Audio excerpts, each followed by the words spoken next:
तो सर मुझे ये बताइए, अब तक अपने हज़ारों लाखों लोगों को ये मैनिफेस्टेशन और लॉ ऑफ अट्रैक्शन की जर्नी में आप आगे लेके गए हो, क्या क्या ऐसी कॉमन मिस्टेक्स हैं जो आम जनता में लोग करते हैं मैनिफेस्टेशन को लेके, जिसके कारण उनका मैनिफेस्टेशन वर्क नहीं करता है?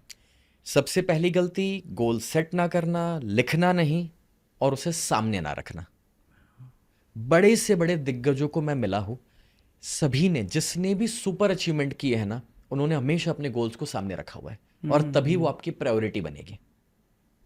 नंबर 2, दूसरी गलती यह है कि जो गोल सेट किया है आपने, आप उसको पिक्चर्स के फॉर्मेट में अपने सामने नहीं रखते। यानी कि हमारा सबकॉन्शियस पिक्चर्स की भाषा समझता है। अब अगर मेरा सपना है कि मुझे कोई गाड़ी खरीदनी है, तो I give you an example. मैं था 16 साल का जब पहली बार ताजमहल होटल मुंबई में मैं किसी की बैग पकड़ करके आया उस प्रोग्राम में, जहां पर मेरे एक सर का प्रोग्राम है, मैं तो असिस्टेंट के रूप में आया। तब मेरे पास मुंबई की डोरमेट्री में रहने का पैसा नहीं था और मैंने वहां टैक्सी के रूप में मर्सिडीज को लाइफ में पहली बार देखा, आज से 21 साल पहले।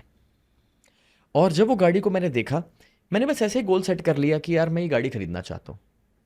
मैं वापस आया, मैंने गोल चार्ट में मर्सिडीज का फोटो लगा दिया और वो फोटो को आंखें बंद करके हर दिन मैं विजुलाइज करना शुरू किया कि ये गाड़ी मैं खरीद चुका हूं। करेक्ट। अब विजुलाइजेशन से एक स्टेप आगे मैं आपको लेकर चलता हूं और वो है एक्चुअलाइजेशन।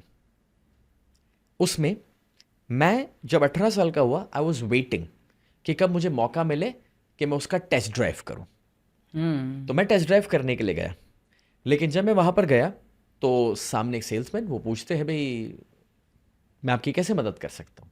मैंने कहा वन चेकआउट अ मर्सिडीज। उन्होंने कहा कि बट कौन सा मॉडल? अब मुझे ये नहीं पता कि उसमें कोई मॉडल वॉडल भी होता है। तो मैंने उनसे कहा कि आपके पास कौन सा मॉडल अवेलेबल है? तो वो कहता है सी क्लास, ई क्लास, एस क्लास। मुझे कुछ भी समझ नहीं पड़ा।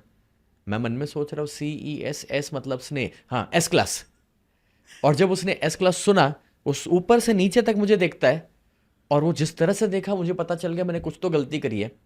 और तब एस क्लास उस जमाने में 80 लाख की आती थी। उस शाम को मेरे को बुखार चढ़ गया था, क्योंकि तब मैं सोच भी नहीं सकता था कि इतनी महंगी कोई गाड़ी हो सकती है।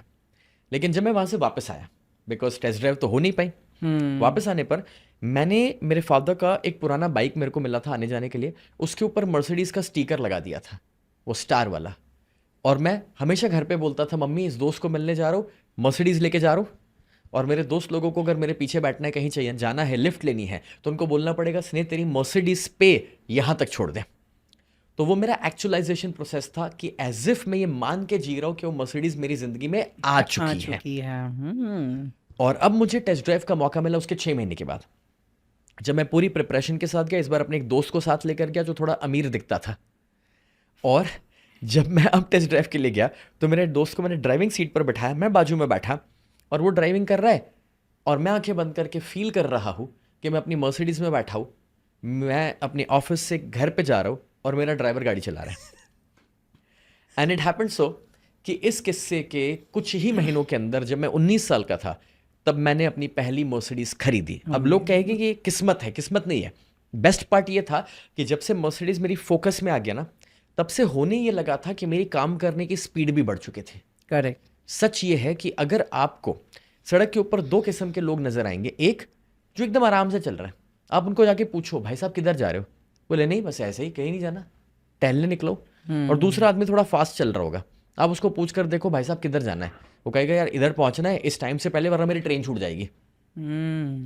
मेरी स्पीड अपने आप बढ़ गई जब मैंने गोल सेट किया और अपने से बड़ा सोचना शुरू किया। और वो जो स्पीड बढ़ी तो मैंने कुछ शॉर्ट टाइम के अंदर वो पैसा कमाना शुरू किया। करेक्ट। यहां पर मुझे एक एग्जाम्पल याद आ रहा है। ग्रैंड कार्डोन कहते हैं कि आपका गोल जो है ना 10 गुना बड़ा सेट कर दो, आपको जो चाहिए उससे भी 10 गुना बड़ा, और फिर 10 गुना ज्यादा काम करने के लिए तैयार हो जाओ। हमें जो लग रहा है भाई अपना बेस्ट दे रहे, सच ये है कि अभी तक हमने अपना बेस्ट दूर दूर तक देखा ही नहीं है।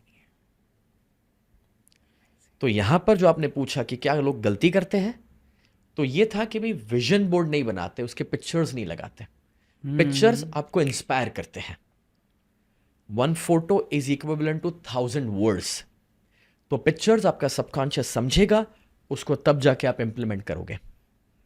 अब तीसरी गलती, जो लोग मैनिफेस्टेशन में करते हैं।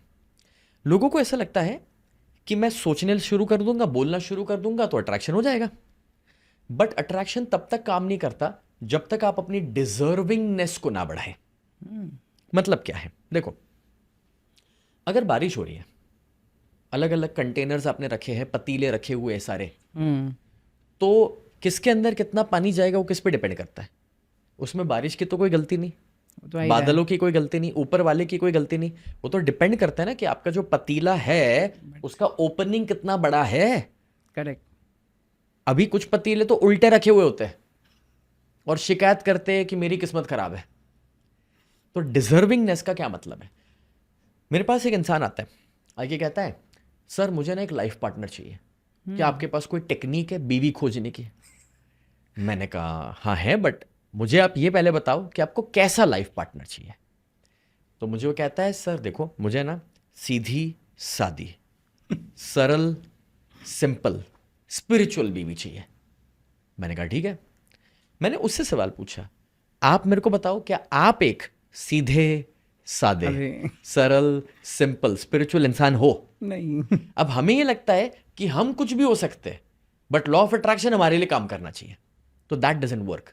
ट्रू। यू नो, आइंस्टाइन ने कहा है that match the frequency of the reality you want and you can not help but get that reality. मतलब कि बाहर की दुनिया में जो भी चाहिए उस फ्रीक्वेंसी को पहले अपने अंदर क्रिएट करना पड़ता है और फिर बाहर की दुनिया में आप वो क्रिएट कर पाएंगे। करेक्ट। तो हमें पहले वो इंसान बनना पड़ेगा। एग्जाम्पल, किसी का 25,000 का नौकरी है, वो सोचता है कब मेरी किस्मत बदलेगी, कब वो नक्षत्र बदलेंगे मेरे, कब मेरी कुंडली में लिखा होगा कि मेरा प्रमोशन होगा और मैं 50,000 वाला मैनेजर बनूंगा। मैं उस इंसान से कहना चाहता हूं कि लॉ ऑफ अट्रैक्शन ये कहता है कि आप आज ये मानकर काम करना शुरू कर दो कि मैं मैनेजर बन चुका हूं, और अगर मेरे को 50,000 मिल रहे होते तो इस ऑफिस में मेरा परफॉर्मेंस कैसा होता। और जब मैं मानकर परफॉर्म करूंगा ना, तो मैनेजर बहुत जल्दी मैं बनने ही वाला हूं ऑटोमेटिकली।